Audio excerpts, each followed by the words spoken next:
A louca previsão de uma nova era do gelo, chegando, ciclos de Milankovitch.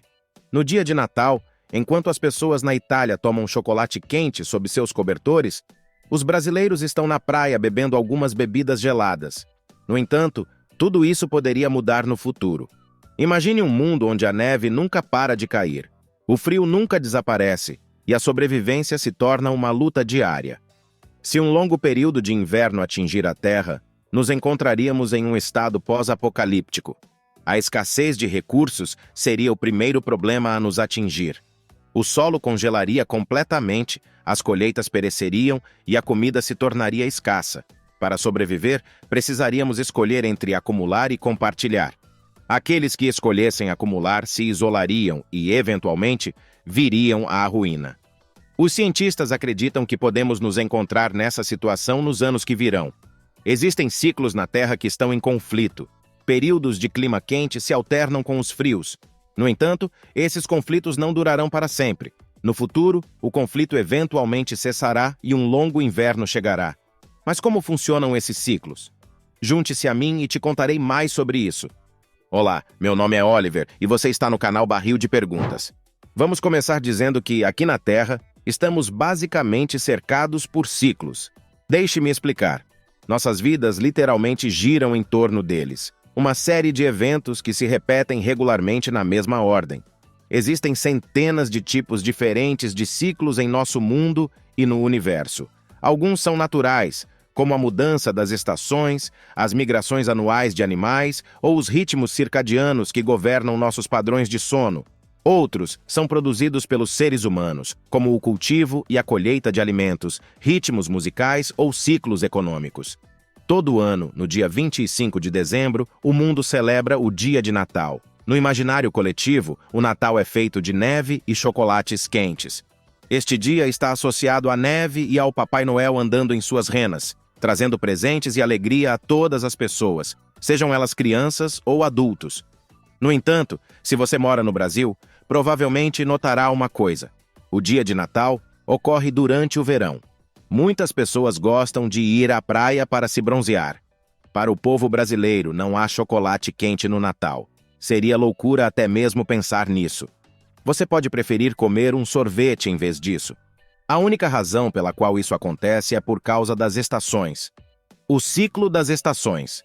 Você pode já saber por que temos estações, mas acho que vale a pena revisar, pois isso servirá como ponto de partida para entender o tópico principal deste vídeo, os ciclos de Milankovitch. A razão pela qual temos estações é devido à órbita da Terra ao redor do Sol e ao eixo inclinado. À medida que nosso planeta orbita o Sol, a inclinação de seu eixo faz com que diferentes partes do mundo recebam quantidades variadas de luz solar. Isso resulta na mudança das estações em diferentes partes do mundo em diferentes épocas do ano. Durante o verão, o hemisfério inclinado em direção ao Sol recebe mais luz solar direta, resultando em dias mais longos e temperaturas mais quentes. Por outro lado, o hemisfério inclinado para longe do Sol experimenta dias mais curtos e temperaturas mais frias. Esse padrão contrastante se inverte durante o inverno, quando o hemisfério inclinado para longe do Sol recebe menos luz solar direta, resultando em dias mais curtos e temperaturas mais frias. A primavera e o outono são as estações de transição entre o verão e o inverno, e ocorrem quando o eixo da Terra não está inclinado nem em direção nem longe do Sol. Durante essas estações, a quantidade de luz solar recebida é distribuída de maneira mais uniforme pela Terra, resultando em temperaturas moderadas e padrões climáticos mais equilibrados. As estações têm um impacto significativo na vida na Terra. Plantas e animais se adaptaram ao clima em mudança, usando pistas como temperatura e duração do dia para regular seus ciclos de vida. Muitos animais migram para climas mais quentes durante os meses de inverno, e algumas plantas florescem apenas em determinadas estações. Além de seu impacto no mundo natural, as estações também afetam as atividades humanas. As mudanças sazonais podem influenciar desde nosso humor e comportamento até a economia. Por exemplo, esportes e atividades de inverno são populares em lugares onde neva, enquanto atividades de praia são mais comuns em lugares com climas mais quentes.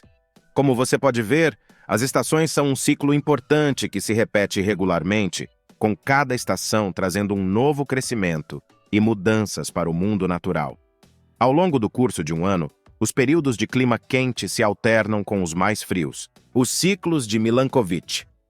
Então, a presença das estações se deve à configuração particular da inclinação axial de um planeta em relação ao seu plano de órbita em torno da estrela hospedeira.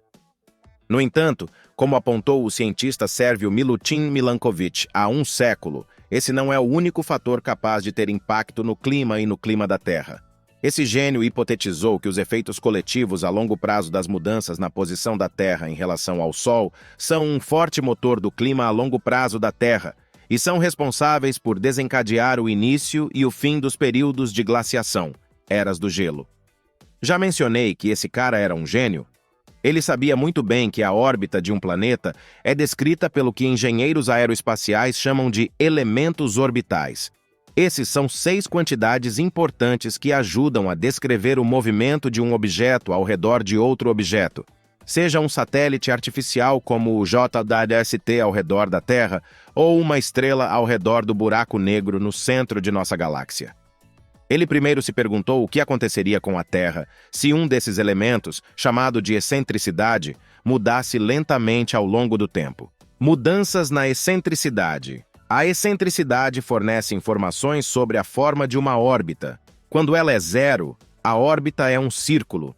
Quanto mais você se afasta de zero, mais esticada e elíptica fica sua órbita. A questão é que, devido às perturbações gravitacionais de Saturno e Júpiter, e outros fatores menores, a excentricidade da Terra, que é bastante baixa, pode variar ao longo do tempo, alterando a forma da órbita da Terra ao redor do Sol. Isso, por sua vez, afeta a distância entre os dois corpos. A excentricidade é a razão pela qual nossas estações têm durações ligeiramente diferentes, com os verões no hemisfério norte atualmente cerca de 4,5 dias mais longos do que os invernos, e as primaveras cerca de 3 dias mais longas do que os outonos. À medida que a excentricidade diminui, a duração de nossas estações se equilibra gradualmente. O que Milankovitch fez foi examinar como essas variações afetam a quantidade de radiação solar que atinge a parte superior da atmosfera da Terra, bem como onde essa radiação atinge. Ele descobriu que, quando a órbita da Terra está mais elíptica, cerca de 23% a mais de radiação solar incidente atinge a Terra na sua abordagem mais próxima ao Sol a cada ano do que na sua maior afastamento do Sol. Atualmente, a excentricidade da Terra está próxima de ser menos elíptica, mais circular, e está diminuindo muito lentamente, em um ciclo que abrange cerca de 100 mil anos. No entanto, a mudança na insolação global anual devido ao ciclo de excentricidade é muito pequena. Porque as variações na excentricidade da Terra são relativamente pequenas, elas são um fator relativamente menor nas variações climáticas sazonais anuais. Antes de prosseguir, não se esqueça de curtir ou descurtir o vídeo, para que possamos melhorá-los para você, o espectador. Além disso, não se esqueça de se inscrever no nosso canal, certificando-se de clicar no sininho de notificações, para que você não perca nenhum dos nossos vídeos diários. Mas isso não é tudo. Esse gênio Milankovitch também levou em consideração algo mais: a inclinação e a precessão axial. A inclinação é o ângulo entre o plano da órbita da Terra e o do equador da Terra. Essa inclinação variou entre 22,1 e 24,5 graus nos últimos milhões de anos. Quanto maior a inclinação, mais extremas são nossas estações. Pense em verões escaldantes e invernos de congelar os ossos. Curiosamente, um ângulo de inclinação maior, na verdade, leva a períodos de deglaciação. Então, basicamente, mais inclinação significa mais derretimento e recuo de geleiras e calotas de gelo. Mas esse efeito não é uniforme em todo o mundo. Latitudes mais altas experimentam uma maior variação na radiação solar total do que áreas próximas ao Equador. Atualmente, o eixo da Terra está inclinado aproximadamente a meio caminho entre seus extremos, a 23,4 graus. E adivinhe, esse ângulo de inclinação está diminuindo lentamente em um ciclo que dura cerca de 41 mil anos. Com seus cálculos, Milankovitch descobriu que, enquanto nossos invernos gradualmente se tornarão mais quentes e nossos verões mais frios, a neve e o gelo começarão a se acumular em latitudes elevadas. Isso leva à formação de grandes calotas de gelo, que refletem mais da energia solar de volta para o espaço. O que, você acertou, promove ainda mais o resfriamento. No que diz respeito à precessão axial, deixe-me primeiro explicar o que é. Não sei se você está ciente disso, mas a Terra oscila ligeiramente em seu eixo, como um peão giratório. Essa oscilação, causada pelas forças de maré do Sol e da Lua, afeta a rotação da Terra e é conhecida como precessão axial. Esse ciclo dura cerca de 27,7 mil anos e torna as diferenças sazonais mais extremas em um hemisfério e menos extremas no outro. Atualmente, o periélio, o ponto mais próximo da Terra ao Sol, ocorre durante o inverno no hemisfério norte e o verão no hemisfério sul. Mas em cerca de 13 mil anos, isso se inverterá, fazendo com que o hemisfério norte experimente uma radiação solar mais extrema e o hemisfério sul tenha estações mais moderadas. Também existe a precessão apsidal, em que toda a elipse orbital da Terra oscila devido às interações com Júpiter e Saturno. Esse ciclo dura cerca de 112 mil anos e altera a orientação da órbita da Terra em relação ao plano elíptico. Combinados, a precessão axial e a precessão apsidal têm um ciclo de precessão geral que dura cerca de 23 mil anos, em média. E uma curiosidade, a estrela polar da Terra muda ao longo do tempo, com Polaris e Polaris Australis sendo as estrelas atuais, mas alguns milhares de anos atrás eram Kochab e Pherkade. A previsão louca, de Milankovitch. As pequenas mudanças desencadeadas pelos ciclos de Milankovitch operam separadamente e em conjunto para influenciar o clima da Terra ao longo de períodos de tempo muito longos, levando a mudanças mais significativas em nosso clima ao longo de dezenas de milhares a centenas de milhares de anos. Ainda assim, o que ele descobriu é ao mesmo tempo muito interessante e assustador. Em algum momento, a Terra experimentará inevitavelmente outra era do gelo. As duas principais suposições apresentadas por Milankovitch foram 1. Que as mudanças na radiação em algumas latitudes e em algumas estações são mais importantes do que outras e 2. Que a inclinação axial é o ciclo mais importante para o clima. Ao colocar essas suposições em seu próprio modelo matemático, ele calculou que as eras do gelo ocorrem aproximadamente a cada 41 anos. Dado que a última era do gelo que conhecemos aconteceu aproximadamente 20 mil anos atrás, isso significaria que a próxima era do gelo ocorrerá daqui a cerca de 20 mil anos. No entanto, pesquisas subsequentes confirmaram que as eras do gelo ocorreram em intervalos de 40 mil anos entre 1 e 3 milhões de anos atrás.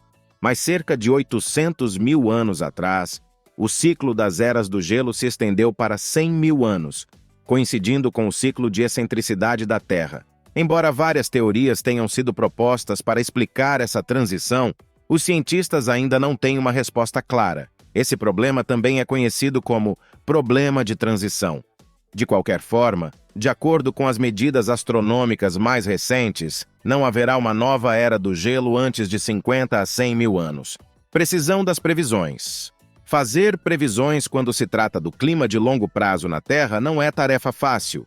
Em princípio, uma boa estimativa das variações dos elementos orbitais ao longo do tempo tornaria tudo mais simples, se tivéssemos apenas um bom modelo que relacionasse essas variações com as variações climáticas. No entanto, o mecanismo de forçamento orbital que atua sobre o clima ainda não é completamente compreendido. Atualmente, carecemos de um bom modelo que expresse as mudanças climáticas em função das mudanças orbitais. Devido a essas razões, a pesquisa para entender melhor os mecanismos que causam mudanças na rotação da Terra e como os ciclos de Milankovitch especificamente se combinam para afetar o clima ainda está em andamento. Mas a teoria de que eles influenciam o timing dos ciclos glaciais e interglaciais é amplamente aceita. Bom, o vídeo acaba por aqui. Muito obrigado por assistir e até o próximo vídeo.